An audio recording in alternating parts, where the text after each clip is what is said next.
Но верувај дека таа не те сака. Демек не те сака кога ја, таа никош нема да те засака како ја.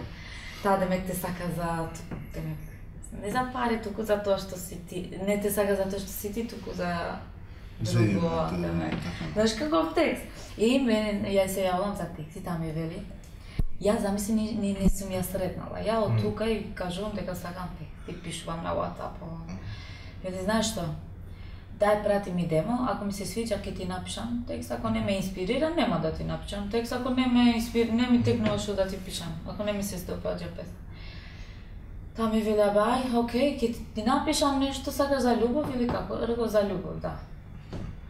Многу да е нешто, реков, па не за сечење вени, ама реков сакам онака да е емотивно. И ми пишува текст, и не пишува текст, ми го пишува, ми вели на WhatsApp, а ја бев на некој семинар.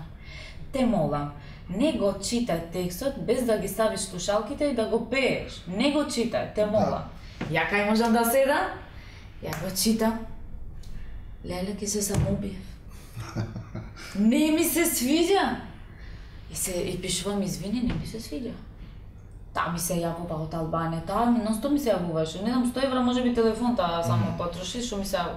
Зашто? Па што не ти се жека? Не е било до парите, не знам. Реков, па да, знаеш колку, ама не знам ја ништо за, дали ти се случило нешто слично некош? И ја велам, абе не, она баш не се пронаѓа, барем во тој момент не бавше врска со мојата емотивна состојба.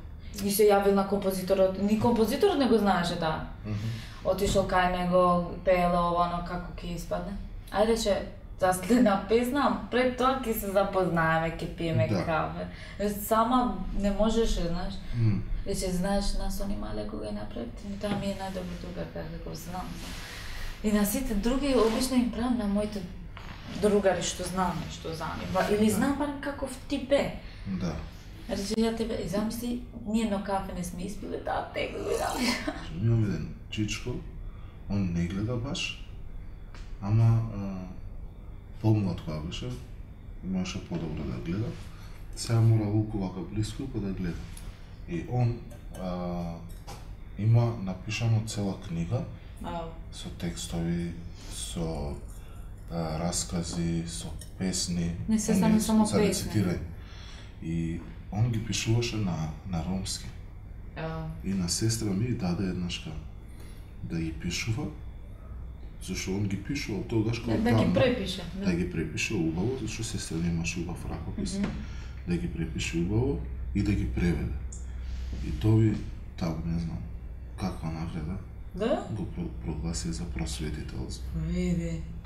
Ама знаеш какви текстови има? Колку години има сега? Сега веќе ќерка му колку мене.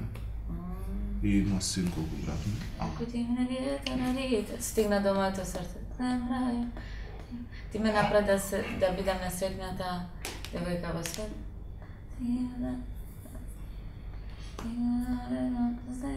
Многу е во текстот и многу сакам да ја направам оваа песна. Епа, направи ја. Даш од кога има 5 години што ја имаме направено со сестра ми, ама не знам кој да ми свири, некој треба да... Епа, треба. Ја види сега, јас ќе ти кажам. Сестра ми е многу добро во текстови, многу. Од моја гледна точка.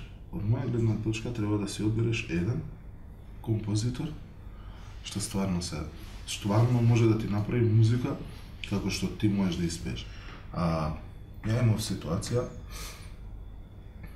како дете, например, почнам со девојки да излегувам, као... И... Сви да излезам таму, и тука. Ја мислев, знаеш, многу па. И јас така се зајавив стварно, ама, и последно откако не бев веќе со таа, тогаш никакви чувства за никој. Знаеш колку себичен и ладен. Јас сум окей. Окей сум, све добар, не. Ама, примерно сега ако плаче... Тебе не ти е гајле? Не ми е гајле, не ми е жал. Не ти се плаче? Мене ми е жал, ама ќе гледам само, нема да плачам. И никад не сум помислил дека толку можам себичен да видам. И сите ми и јас исто. И сестра ми пошто. Некогаш јас сум таква, јас сум нежна и многу сум чувствителна и онака не сакам никого да видам тажно во она. За мене кога не беше гајле никому, зашто мене сега да ми е? Морам ти кажам една ситуација. My ex-wife. Што се случило? Нејза сакав ствар.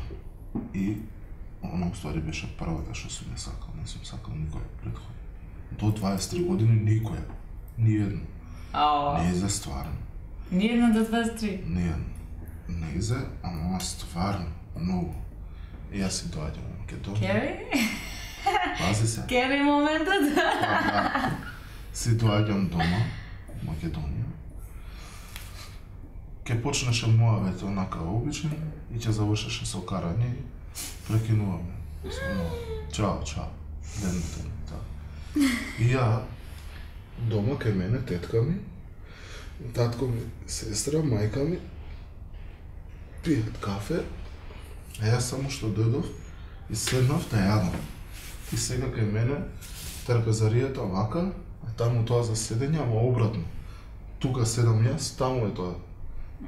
Исто вака, само замисли друга страна свртена. Така. И тетка ми, јас само што седнав, ајде да си одам, јас сум од Сабајле, и мајка ми искача да ја испрати. И само мајка ми ја слушам, кој ми тој знаеш тако, и јас. Братучет ми тој еден, што доаѓа кај нас ретко, а многу го сакаме, пошто кога ќе дојде, он доаѓа Сабајле и до 12-1 останува. Со децата, со жената ќе дојде. И ја вака кој што јадам, и само влегува она. Зашо? Она влегува. А зашто? Surprise? Абе, ја не знаев дека треба да бе. И само влегува она и ја вака. Шок! Влегува ја гледам. И викам, од кај ова е? Ми се јаде више ништо. Значи, срцето ќе ми застанеше. Ама од кога се налутивте? Од кога се разделите? Да, 6-7 месеца поминаа. И зашто дојде? И ја ваков. И мајка ми влегува. Види како изненадувањето направи ово. И ја таков збунет, не знам што да кажам. Ни да станеш, ни да... Никако не сум. И мајка ми вика, добро, вика, ако сакаш, вика, земи си ги стварите и дојди тука. И дојде, и тие 2 недели додека беше тука, нон-стоп бевме заедно. Да, доаѓаш, еден го. И стварно, она ми каже, и се веќе не ја сакаше? Не, ја сакав уште. И све супер, ама пак се каравме, не бе, пази, значи, почнавме да се караме пак се смири, и ја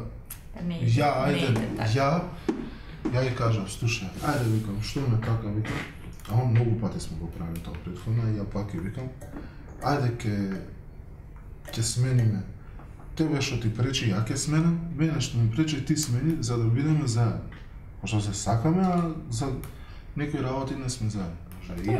Не може одма директно да го сечеш толку со ножици, не се... Ама друго е која си вака заедно, а друго е која си, тоа е Германија тука.